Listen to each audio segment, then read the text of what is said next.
Yo estaba sentado detrás de Robert. Ok. Detrás. Y Robert tenía más de media hora viendo Dándole. cosas pornos. Ok.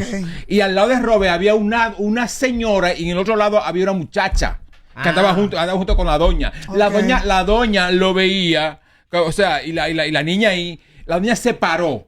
Fue allá donde la La azafata. azafata. Y puso la Ok. denuncia. Y ellos vino el piloto a decirle a Robert, déjame ver su teléfono.